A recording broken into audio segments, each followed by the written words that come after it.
Augustine-Herron interview. Take one, marker. Set.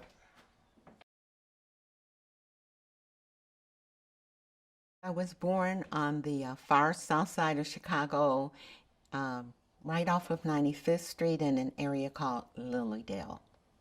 My parents were actually, my mother was born in Mississippi and my dad was born in Arkansas, and they met up here. My mother was actually raised in Chicago. I think her parents moved up when she was about 5. My childhood was basically pretty carefree because the area we lived in, everybody knew everybody. It was like small town USA. I went to Frank L. Gillespie Elementary School. Some of my mother's teachers were my teachers. And it wasn't really built up that much. It was like we had some wide open spaces to run through. And we had a really nice park. And contrary to popular belief and to a lot of other people's experience, our community was pretty well endowed with parks and places to go. And our family was pretty much church-based. The community it's built up. They have added a school, Turner Drew Language Academy, was not there when I was coming up, and that was in Princeton Park, which was right across 95th Street. They have Chicago Housing Authority housing development there, which are the Loden Center, and the area that we used to run through and go snake hunting and have our little bug zoo and things, they're all homes and things now. It's kind of where there was a barrier of just fields and vacant lots and things that were from about 98th Street to 100th Street. All of that's filled in, so it's just community extending to that area. I'm still a teacher. I'm still certified. I keep my certification. This is the first school year that I didn't work at all. I'm a special ed teacher, which I take a lot of pride in that accomplishment and the children that I work with. And after I retired in 2010 permanently, then I started to sub so I could be more selective. But I get gratification from working with children and seeing what they can do, where they can go, you know. Our church was part of an organization called CCRC, Calumet Community Religious Council. And that was made up of churches from the far south side of Chicago and into the south suburbs. And we were on that board. We were part of that organization.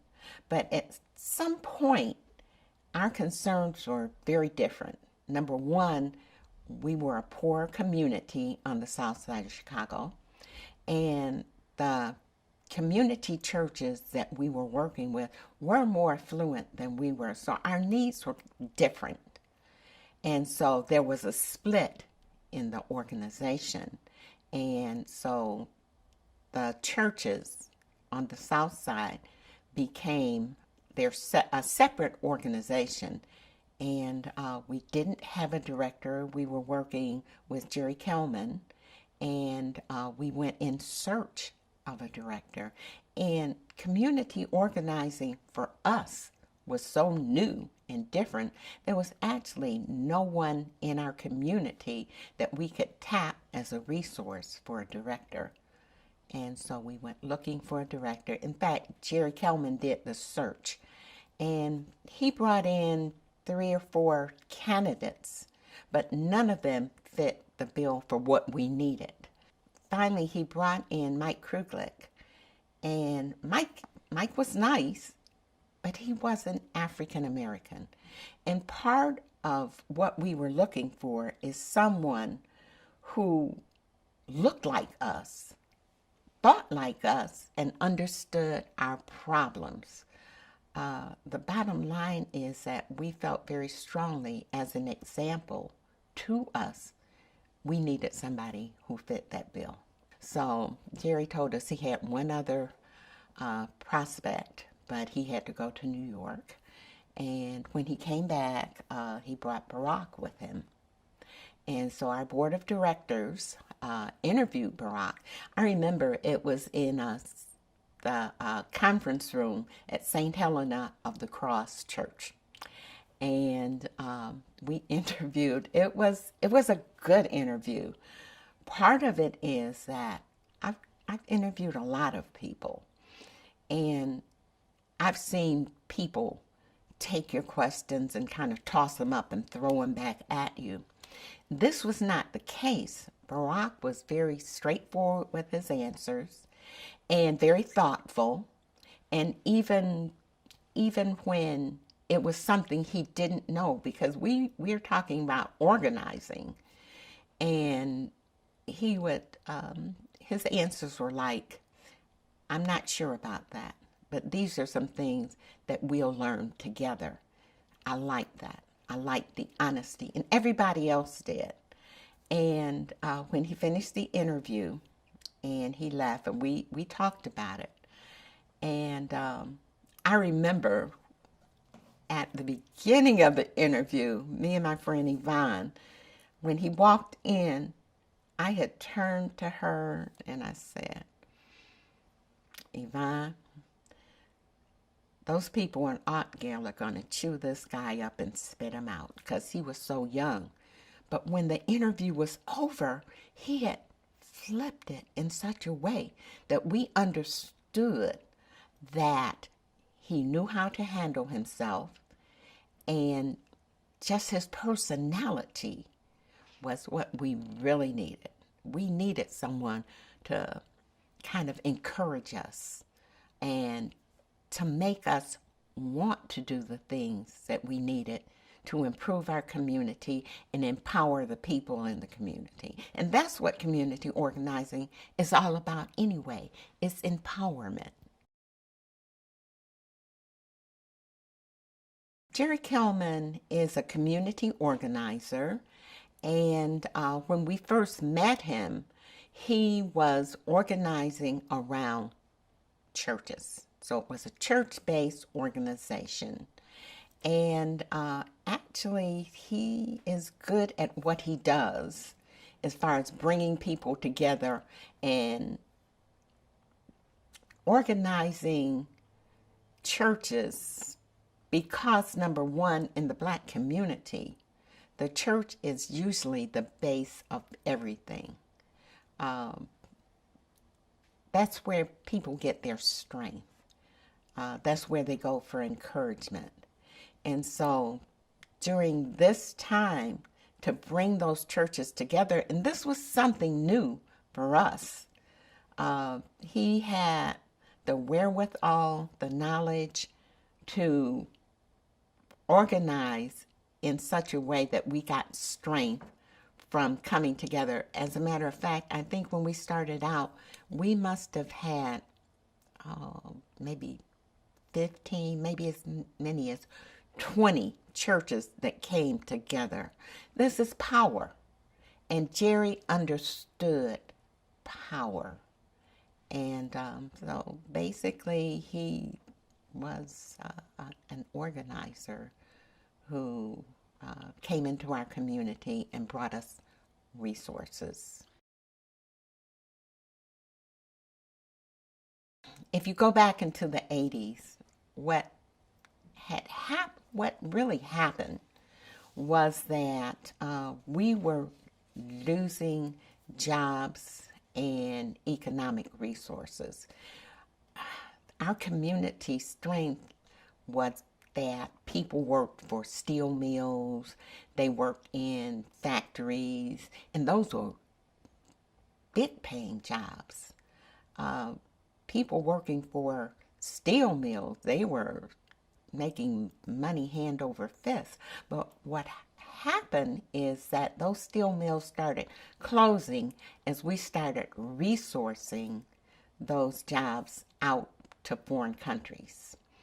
And so as the steel mills closed and the factories closed, people were out of work. When people are not working, the last thing they're thinking of is going to church. Our churches were full, and gradually that membership dropped off. You cannot preach to someone who's hungry. You know, they're not hearing you. So you have to attend to their needs. And so we organized around churches and their congregations. Our idea was to bring jobs and resources to the far south side of Chicago and the southern suburbs.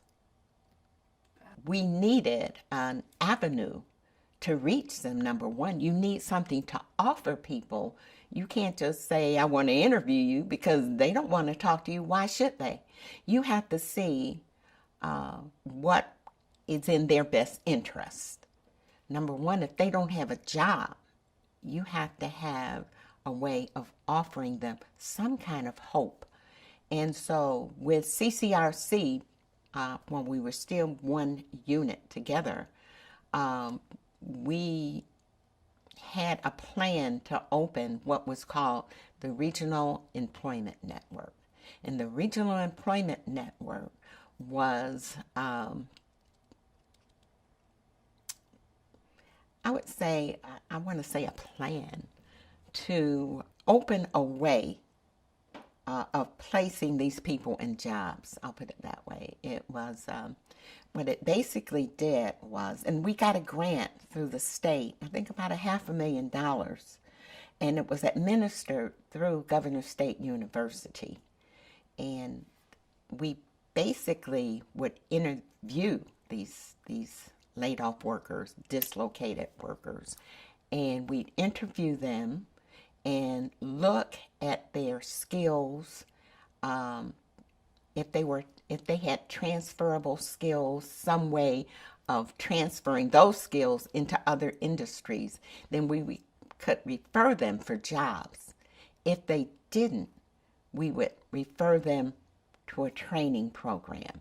We'd write a resume for them and then make the referral. This basically gave people hope. Number one, if they could be placed in other industry, that was great. If they needed other skills and training, then we provided that for them. So that's what we were basically doing at the time that Barack came to Chicago. In fact, we had a big rally. It was hundreds, if not thousands, of people that were there. We had representatives from the archdiocese and the other churches. We had politicians, where we introduced the Regional Employment Network. And after that, then we started the program. After we had split with CCRC, and we had interviewed Barack and accepted him as our director, we still didn't have a name. And so we were meeting with Barack, it was about 3 or 4 of us, and talking about the fact that we didn't have a name for our then new organization. And he said, very thoughtful, what do you think about developing communities project? And we talked about it because it fit, because we were developing our community. And so it was a good fit for us. And so we accepted that name. And that was the beginning of DCP.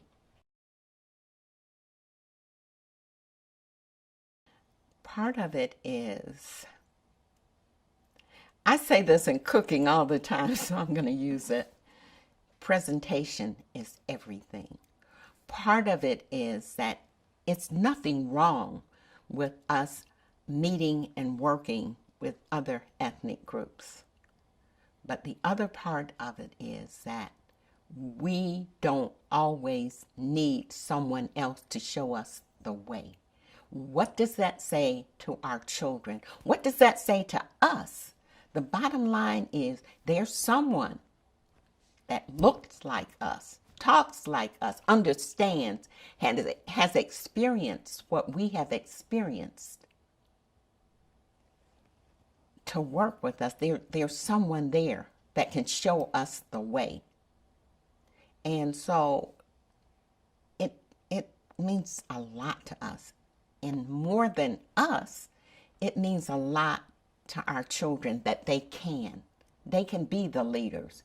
They don't always need somebody else to show them the way.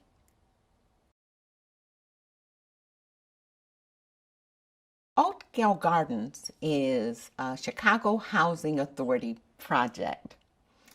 And when I first got married, actually, I lived in Altgeld, Block 17. And it was basically low, no income families that lived there. And to some extent, it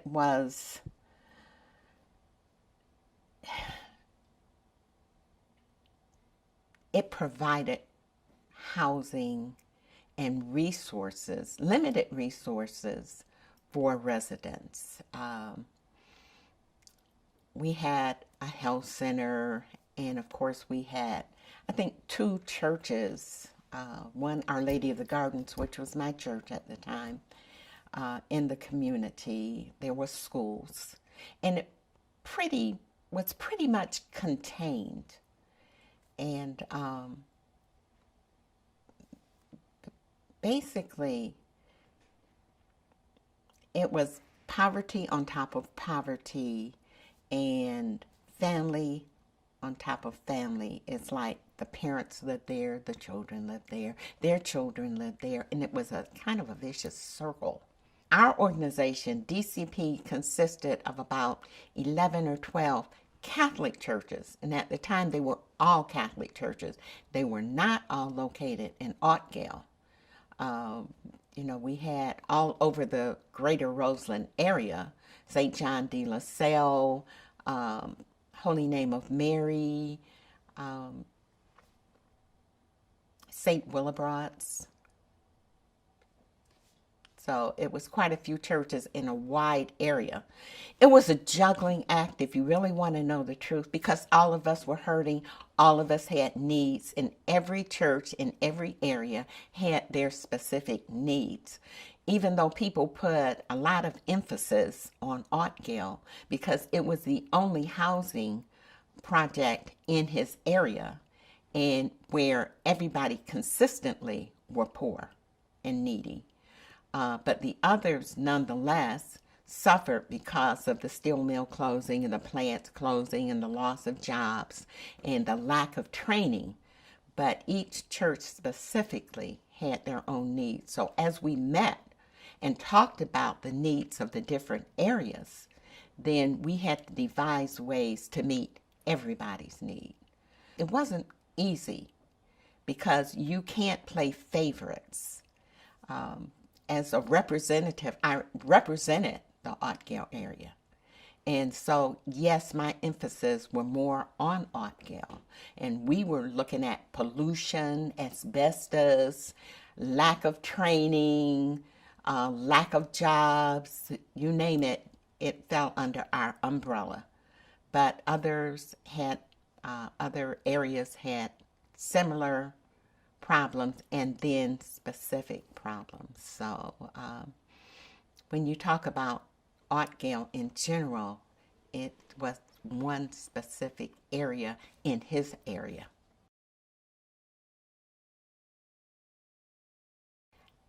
I think people liked him. He is likable. He's sensitive to people's needs. He didn't try to ram things down your throat. When we had our board meetings, he listened intently to what was going on.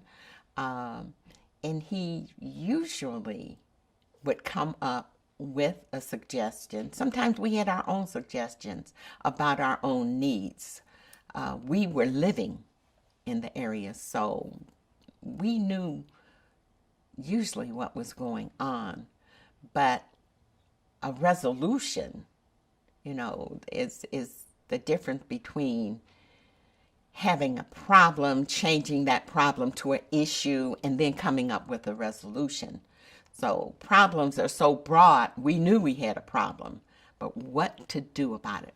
How do we make it small enough so it becomes a specific issue that we could address? And then coming up with a resolution. And then who could we go to reach that resolution? He was not only good at it, but he was really good at working the board to make us do our job to help come up with that resolution, because we knew the players better than he did. He was the new guy in town, but we knew our state reps. We knew our aldermen. We knew the politicians.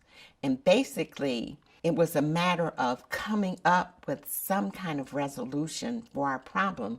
But then you go back to playing Captain May I, because to have somebody present a bill or, pass some kind of law that would help us or resolve it or help us get financing, then you've got to turn to whoever was in charge of that. He planned everything out. He knew. He always knew. He was never guessing. He did his homework. He researched it. At some point, the people that we knew, our politicians in the area, the power players, he knew better than we did. Because I'm wondering, did he sleep? Because he knew these people, and he knew pretty much their temperament. I remember there was a state senator, Charles Hayes. I think he was state senator. He he was pretty sharp, but we went and we met with him, and when we came out of that meeting, we had his agreement to work with us. And that wasn't always easy, because a lot of politicians, they know their base well. They understand how the game is played, and they understand their power, but they understand their limitations. And I remember that meeting. It was a good meeting, and we learned a lot.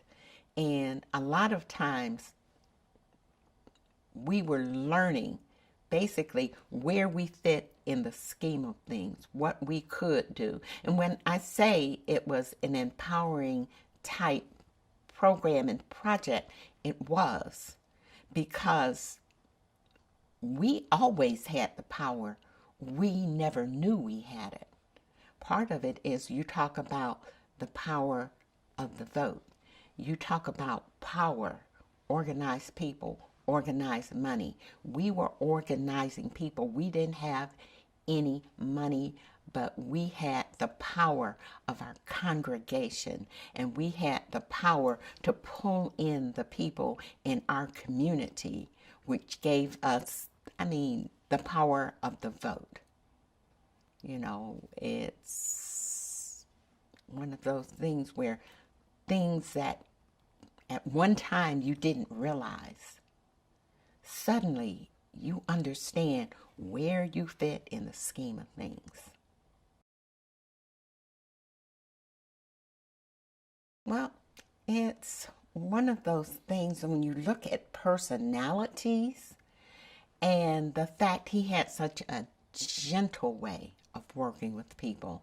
And he had an understanding that was far beyond his years. He was in his early 20s when he came. But he had patience and an understanding. Part of it is when you tell people what your problem is, and they come up with some resolution that's way out there, you know it's not going to help you, and they try to ram it down your throat because they don't really understand. They're listening, but they're not hearing you. He listened and he heard what we were saying. When I say he did his homework, he did his homework. I know my daughter called me when he was running for president, and she was in the Air Force, and she would say, "Mommy, I know that guy. He was at our house, sitting at our table, drinking coffee a lot of times." But that's what he did. He got to know the people he was working with. He got to understand what their problems, what their stresses were. He understood all of us had other jobs. We had families. We had concerns about our children's education. He got it. And that's how he basically worked with everyone. He actually listened to what you were saying.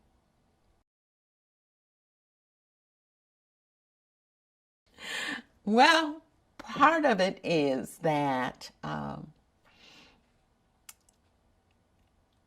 we cared. He was so young. He was our children's age. And it meant that we had a true concern for him. It's like we followed him a lot of times because we were concerned about where he was going. The man seemed to know no fear. I was born and raised in Chicago. There are areas that I don't go after dark, and I'm hesitant to go when it's light. But I'm going to this meeting over here. No, you're not, And so he said, "Oh, yeah." And it's like, "I'll be all right." And say, "Yeah, you will, because we're going to be there." And so basically we kind of followed him pretty relentlessly to a lot of places, a lot of meetings that we felt like this boy is in harm's way. And so we felt a paternal, I don't know, oversight, so to speak, for him. We basically were very concerned about him. We knew he didn't have family here. We knew the city much better than he did. And we really were concerned. We were concerned as though he was our child. As a parent and a child relates, you want them to further themselves, And I knew he had a lot of potential, but you have to develop that potential. And so he didn't just jump up and run off somewhere. Basically, he met with us. He did his what we call one-on-ones, and he had set up an appointment with me. And so I met him at the office. I don't remember exactly, right before he left.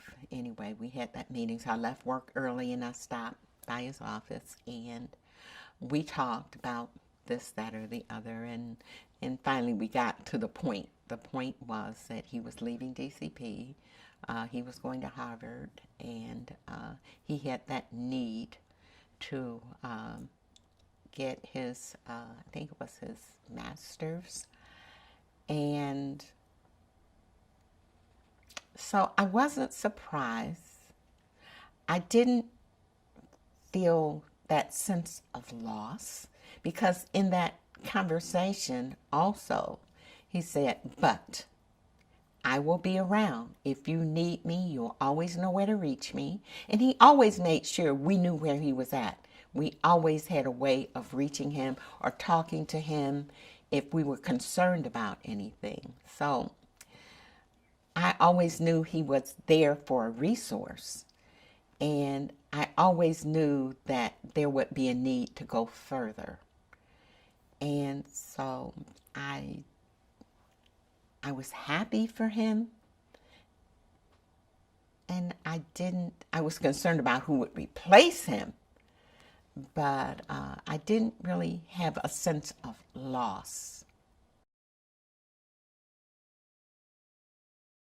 I'm not sure you could say that it toughened him, though, because he was tough. You didn't see it because of that gentleness he had, but he was tough. He knew where he was at. He knew where he was going. He knew who he needed to meet. He knew the alliances we needed to have. And so tough is not the word. I think what it basically did was strengthen his knowledge of the society and of politics, and basically an understanding of how, quote unquote, the game is played.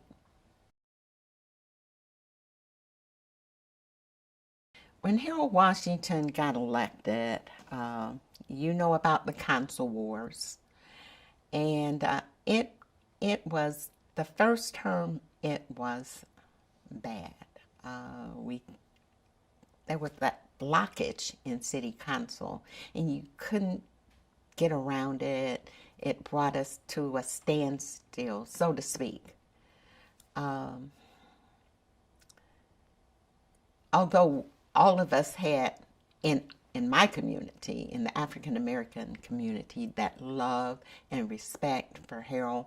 Harold was a good person. He had a wonderful personality. I did a walkthrough once with him when we were opening up an employment and training center in Roseland. And he always had that smile and very congenial. And we kind of walked and talked. It set you totally at ease. But still, we weren't able to really move things through the city council as he probably would have liked. During that second term, when things were picking up and beginning to work, and there was a sense of cohesiveness to a certain degree, but that's when we lost him. But no, Harold Washington actually did a lot for our community, for the way we thought about ourselves and what we could accomplish. So that was a time of learning.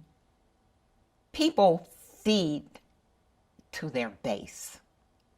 And so the white aldermen had to support their base, who were not supporters of Harold Washington. On the other hand, you'd have to know the climate and how things were in front of the camera and behind the camera, because you would think it was everybody knew what side their bread was buttered on, so to speak. But outside of city council, they would be friendly. Hey, how you doing? Such and such a thing. You know, it wasn't that ongoing battle. But everybody had that need for the support of their community. So the perception is not always as real as the reality. When Barack became president, he still had this sense of fair play. Now, all through his organizing days, this was a kind of an argument between us. It's like, for me, to the victors go the spoils, number one. And he was always well, we have to be fair and we have to include some of the other players in the community. For instance, when we got the appointment of the Southeast Environmental Task Force, I was co-chair with a lady called Maria Montes. She was president of the board of directors of UNO Southeast. I was the president of the Developing Communities Project. And because we worked together to force this appointment, we were co-chairs. But on the other hand, Barack insisted that we basically appoint some of the other members of the community who had fought against us in the interest of cohesiveness. And we were like, why? You know, we battled them all the way. If we did not have that people power, we wouldn't have been able to have this council appointed. And he says, well, no, you have to do this because you want to mend fences. Okay, he becomes president. For me, you want your programs, your projects, run them through.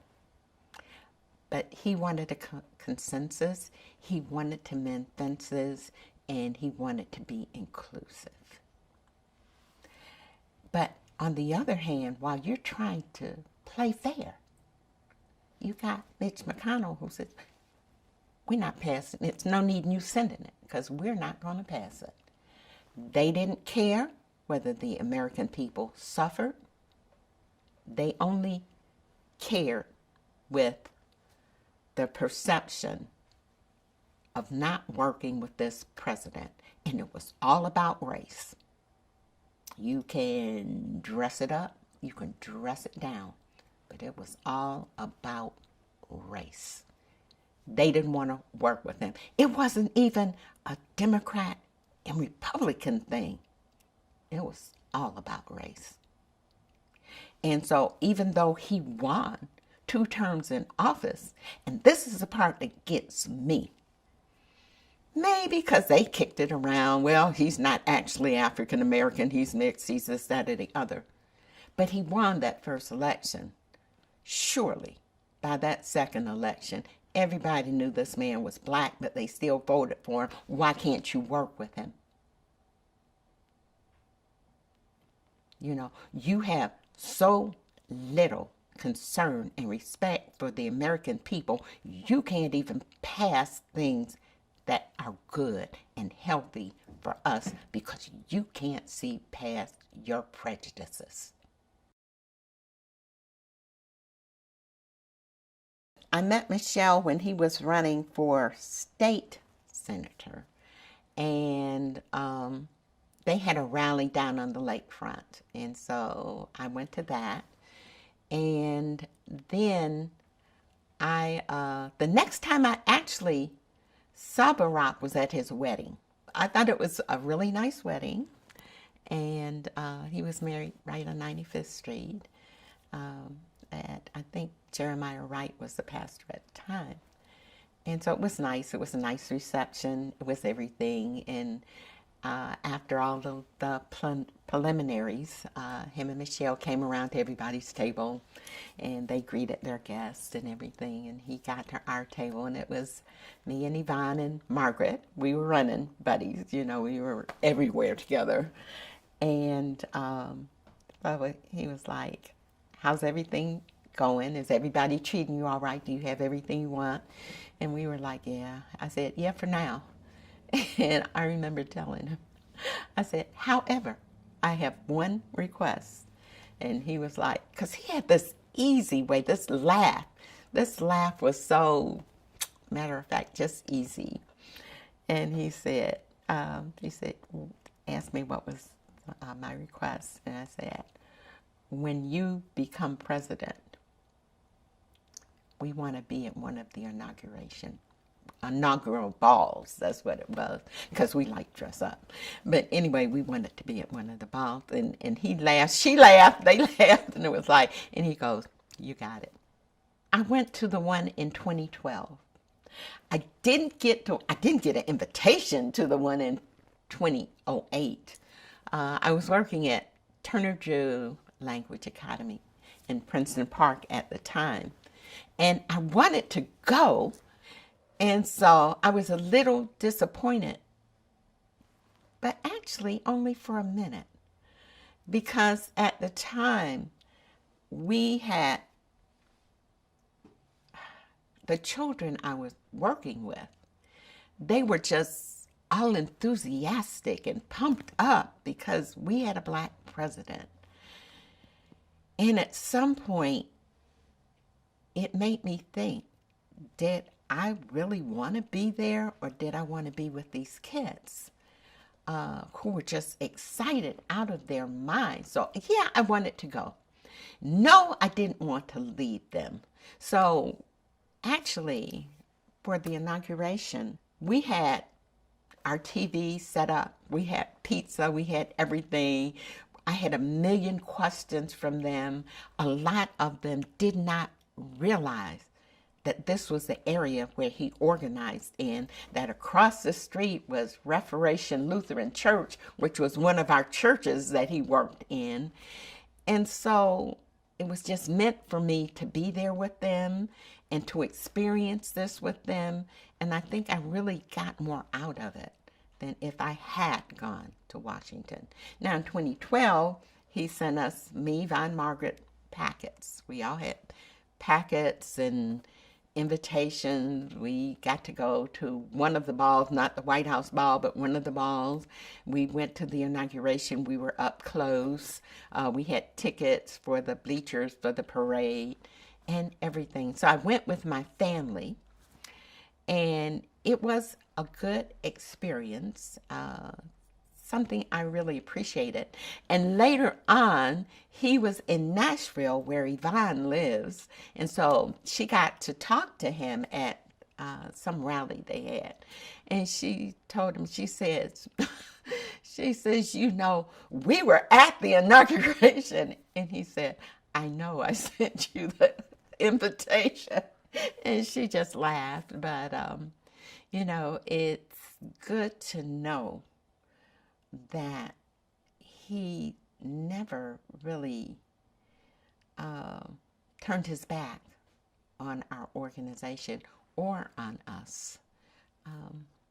And that's a good feeling, because no matter and how much higher than President of the United States can you go, but you don't forget that path you took to get there and those people you met along the way. I always thought he was going to be president. And it's easy to say, because people say hindsight is 2020. But even when we had our meetings and our strategy plannings and our training, and I was telling Yvonne, he was training us one day, and I said, you know, he is going to be our first black president. And she said, you think so? I said, oh, yeah. And it was something about him that I really always believed that. We've come a long way, and you look at the way a person responds, what they do, how they do it. And so you know that they're going to keep climbing up that ladder, but he still had the personality and the knowledge to be president. And people like Barack. I didn't know exactly what his plans were, but I knew that he was learning the system, and he never said, well, I need to do this or I need to do that.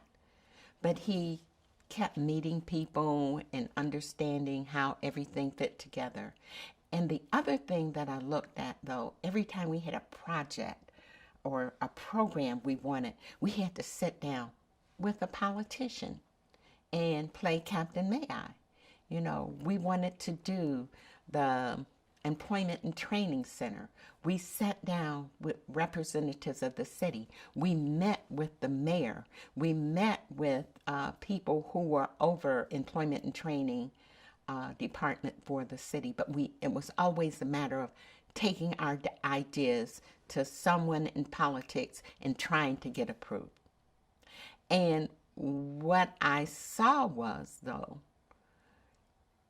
because we always were playing this game of Captain Mad, because we weren't actually sitting at that table where the power was, then for him, I think at some point he realized that he needed to be at the table.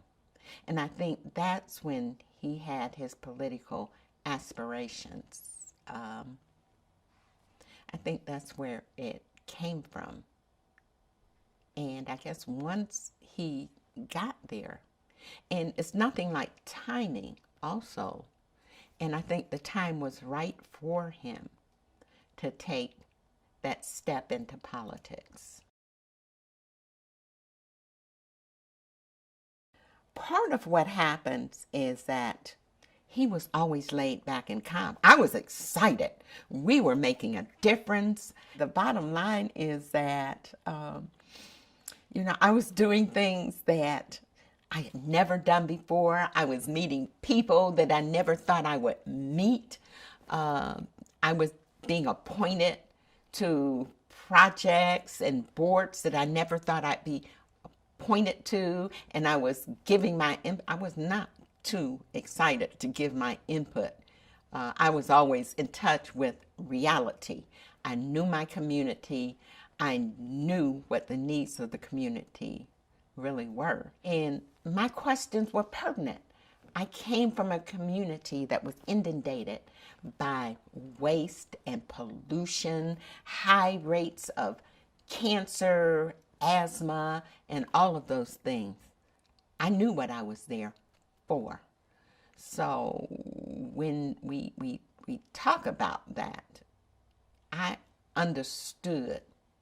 I was not so excited, even though he was always laid back. But I was excited, but I was never so excited that I didn't remember where I came from, who I represented, and what the needs of the community were. In the few years that we had Barack, we had so many adventures, so many challenges. I know he had a lot of disappointments. And I say that because he stepped in. We weren't trained. We knew what our needs were, but we didn't know how to get them. So he took a bunch of middle-aged people and he trained us to understand our rights and our responsibilities. And we didn't always get it.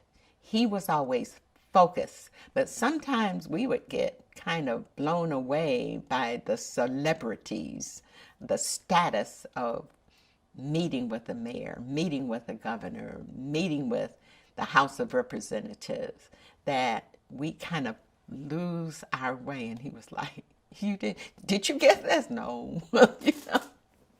And so there's so much to remember, so many things that I feel that we accomplished.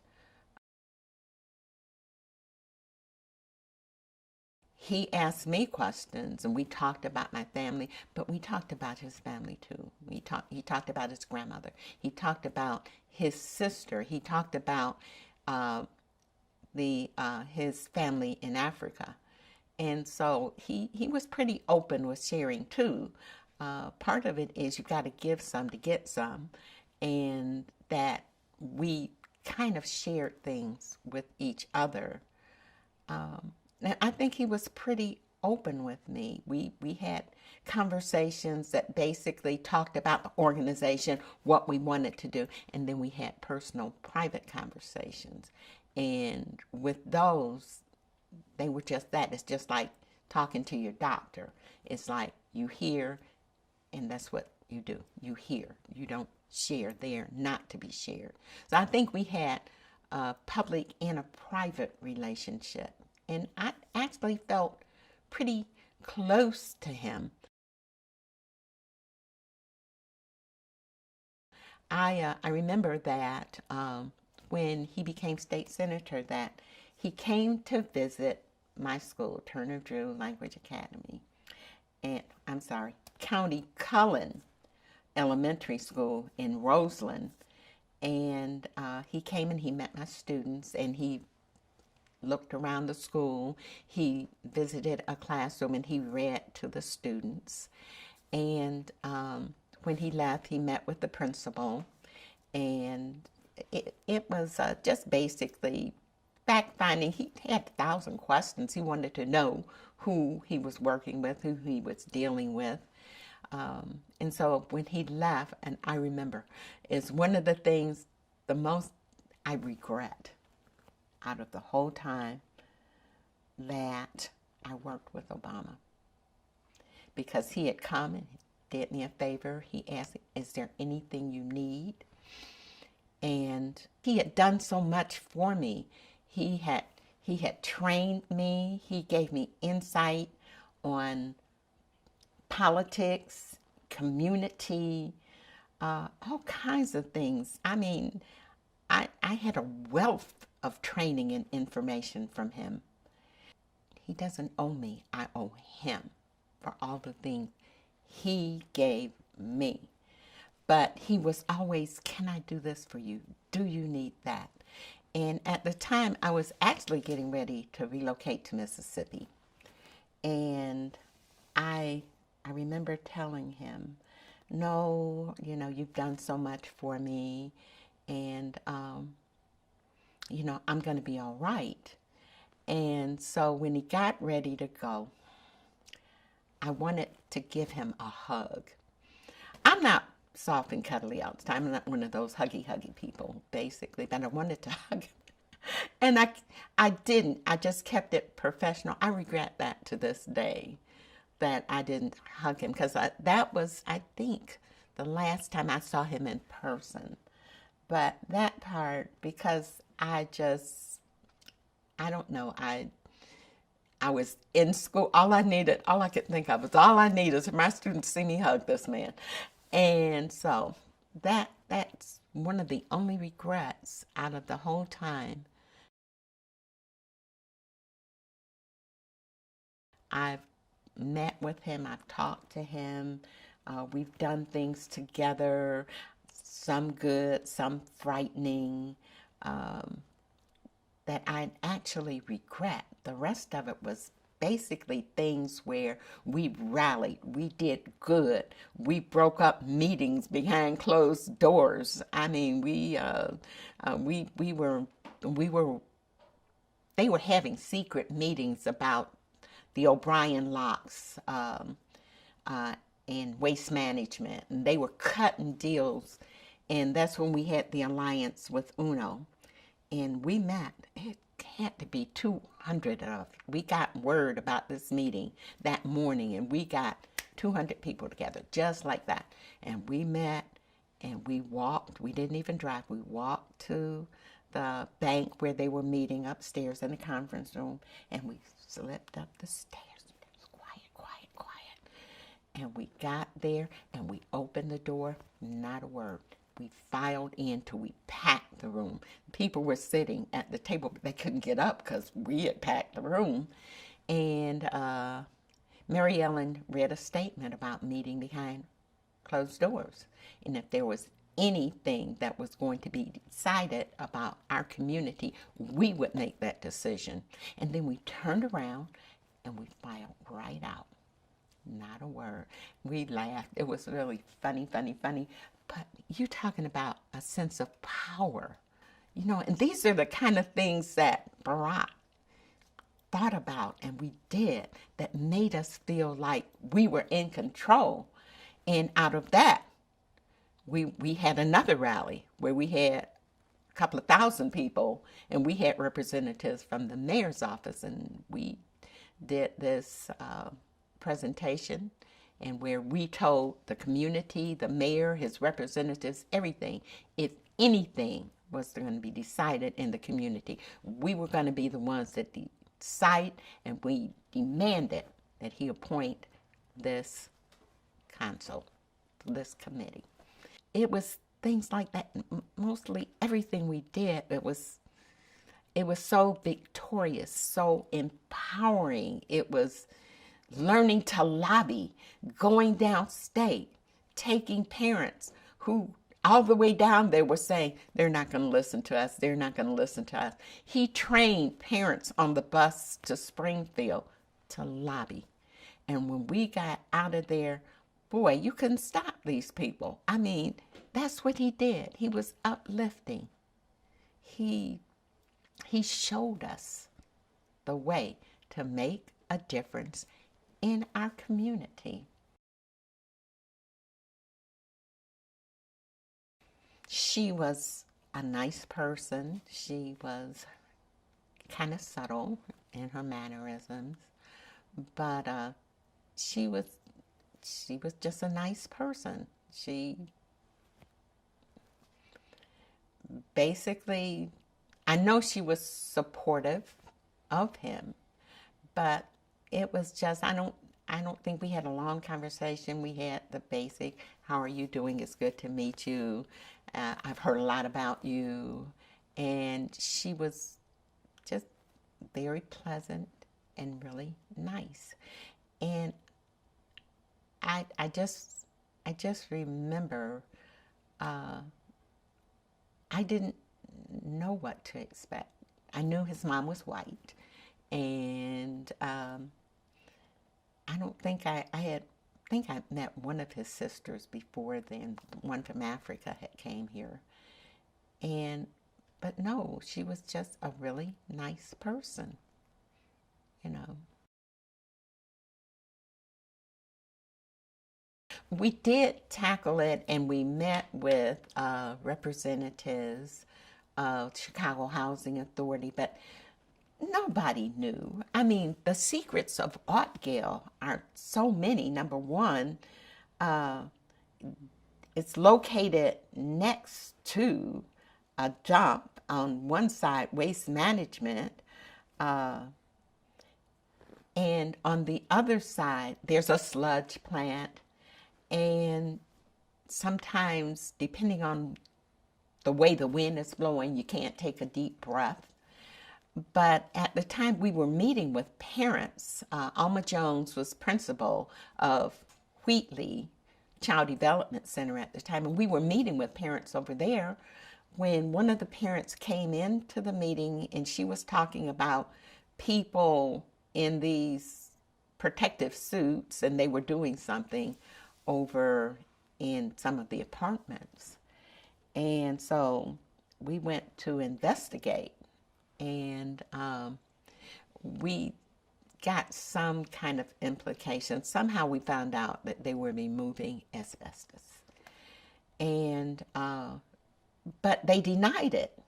It was like, oh no, we're just doing some basic upkeep and this, that, or the other. And so he organized actually a meeting down at CHA. And we got this little school bus, and we got the parents who were going, and we drove down there.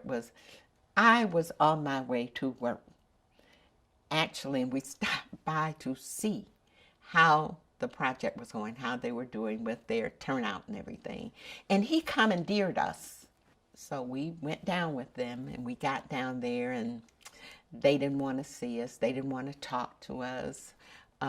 One of the ladies who had started this whole thing, her husband didn't want her to go because he was saying that it would just cause a lot of problems. And but we went anyway, and then they hustled us. It was basically, they were sending in their staff, and they were going around trying to buy people off. Don't you need a new refrigerator? Don't you this, that, or the other? And here we have the babies who needed diaper changing and whose noses were running and everything. It was a fiasco, to say the least. But they did meet with us, and we were able to talk about the complaints of the asbestos. And at some point, they did finally acknowledge and did a cleanup, but it wasn't really forthcoming on their part. basically, if we had not discovered what was going on, I can't tell you to this day they would still have it. My daughter died from leukemia. And basically, with all of the pollution in that area, the rates of cancer were really high, out of line with other communities. Asthma was at an all-time high, and other environmental diseases were also at a high point out there. And basically, nobody seemed to care. You know, we weren't told. We were not advised. It was like when my daughter got sick, cancer didn't run in my family. And it was like out of the clear blue sky. And then I started finding out about other people who had cancers. And as I said, asthma. And it all went back to the environment, whether it was asbestos, whether it was pollution as far as the waste management dumps were concerned, whether it was from the sludge plant, which was right across 130th, across from Altgeld. Nobody seemed to care that these people were being inundated by all these different environmental diseases. In fact, when they were talking about going into O'Brien locks, we had a meeting at the high school, and we had this politician, and I'm talking about the pollution, the effect, and he's talking about advancing into this area and adding pollution to it. And I think his reply to me was that, well, we have to do this before you can do that. You know, it's like, if you can't breathe, so what? We still need to make these advances. It was just crazy. The amount of disrespect they had for the lives of people living in that area. So with the advances that we made, as far as they yet to go, they have not gone into O'Brien locks. And that's the only really good thing I can say about it. Pollution is still there.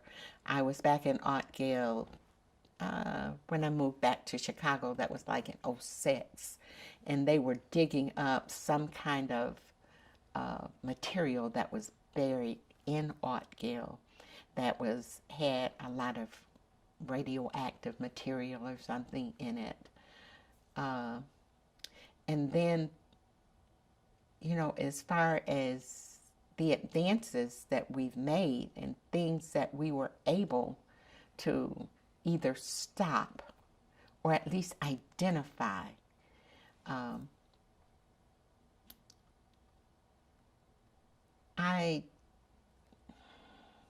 I still hear people talk about these not being advances, that people that live in Altgeld are still at a poverty level and still not making advances as far as education, employment, training, and things like that are concerned.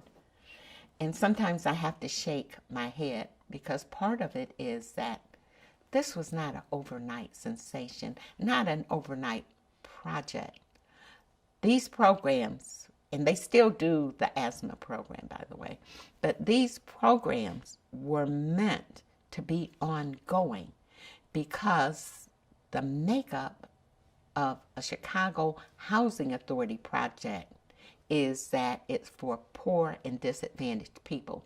So those people that you never hear about, that have been trained and who are now professionals, and there are so many professionals that came out of Altgeld you would not believe. But now they're no longer eligible. You have to move. And so that now you're replaced by families who are poor and disadvantaged. And that's the vicious circle. And so when we think about projects and things that we do, sometimes, you know, maybe it should be rethought, whereas that you integrate families who have done well with families who are doing bad, so the families that are not doing well have something to see and encourage them to do. But it's not the nature of the beast. Chicago Housing Authority, it is what it is. I think Ms. Palin made a comment about community organizing, and what's that? He's just a community organizer. But you can't undermine the value of a community organizer when it's furthering the needs of the people and bringing in programs, projects that are needed, you know, whether it's health care, whether it's employment and training, whether it's to improve the schools in some way. And apparently, Ms. Palin did not understand or did not know what community organizers do. But for me, if you don't know, when I don't know anything, I am so busy trying to find out what it is, what it does, how it's of value to a community. And I will tell you, Barack was one of the greatest resources our area ever had. And he changed the way that we thought. And that is part of the job of a community organizer.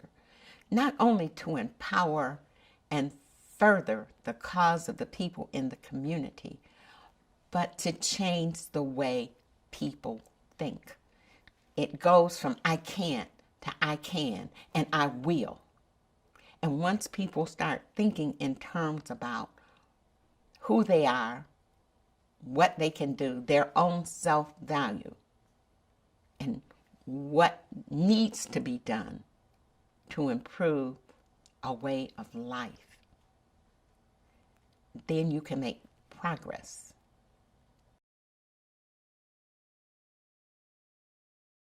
Everybody expected him to step into office and right away, and actually it did. It improved our way of thinking, for some of us, our way of life. It improved a lot of things, just the fact that he was president. But what people tend to forget, that he was not the African American population's president. Barack was not just the president for African Americans. He was the American president. He was the president for the lowest of low, the highest of high, everyone. So things that he did had to include everybody. And I think so often people forget that. But for African Americans in general, he was a role model. He was someone who actually made the most powerful position in the world. For our children, it meant they could achieve their goals. You don't have to play sports to make it. You can be an accountant. You can be a lawyer. You can be a doctor. Set your goals high, and you can make it.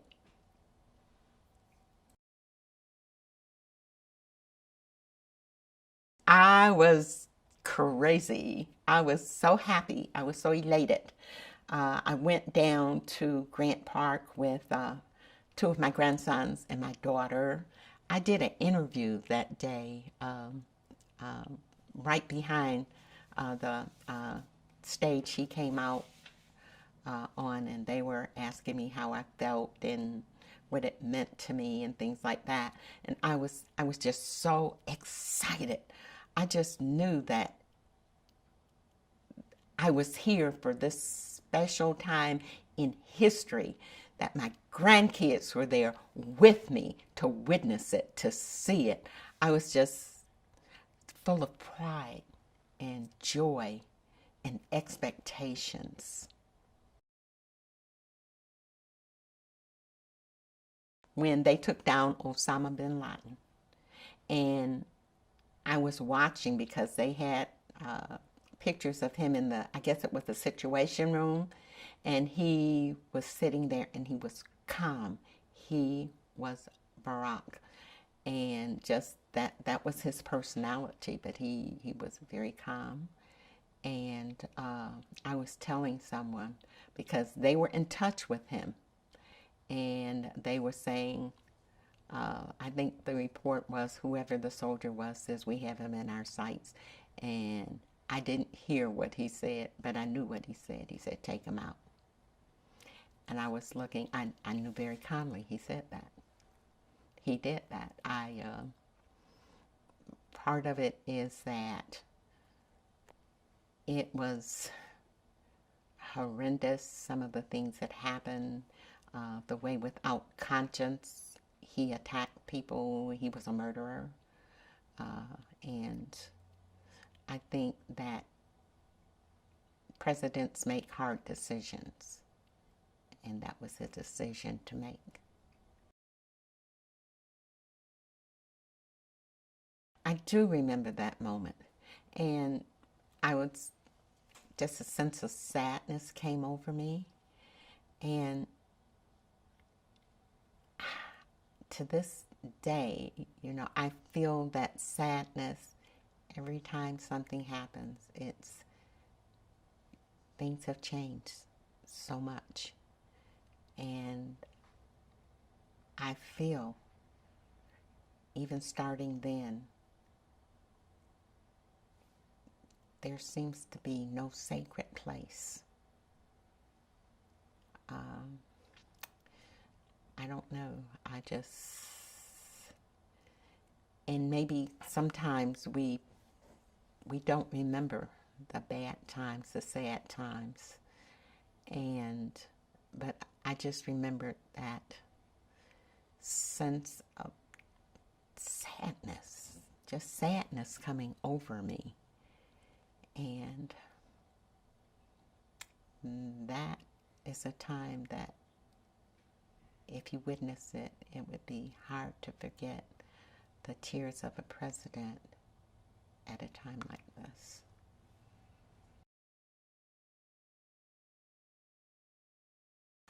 I will actually, let me say this. I think his daughters are absolutely adorable, and I've watched them, as the nation did, grow and mature in the White House. But I'll go back to my time at Turner Drew Language Academy when he was running in 2008, to a comment of one of my students. And he said, "Miss Heron, you know Obama?" I said, "Yeah, I know Obama." He said, "Well, I tell you one thing, his daughters sure are fine." I was so tickled I didn't know what to do. But, I've watched him as a father, a caring father. And one of the things that has stuck in my mind is that they were back in town at Halloween time one year, and he was taking his younger daughter to a party. I don't think they were trick-or-treating, but she had a little costume on, and he was taking her to a party. And I think the press was following him, and I remember him turning and saying, "Oh, wait a minute, no, this is off limits." And he just stopped it, and he went on and walked her to the party. That's what parents do. They allow their children to be children. They're protective of them. And I think him and Michelle were very protective of their children, allowing them to grow up as normally as possible. And then as we turn to him being the president and the father of a nation, I think he was protective of us as citizens, as people, and concerned for our well-being, our economy. And if you realize, if you go back in 2008, we were at a crisis when he entered the office. So he brought us back. But he was mindful of our economy, of our health, of our personal rights. And I think he did a good job. You know, it wasn't a thing where he was mindful of African Americans, he was mindful of Democrats. He was mindful of people and of our basic needs and of our basic rights as Americans. And for that, I have to salute him. You know, even though, you know, sometimes things did not go the way he wanted it to go, he didn't throw up his hands. He still kept going on, doing the things that he felt was right. And in doing that, he did protect us as citizens. He protected our needs, our rights, our education. We did have some joys, and we had some sorrows. And he was there, and he felt the things that we felt. Our joys were his joys. Our sorrows were his sorrows. And the one thing that I know and that I feel, that he was there for us every step of the way.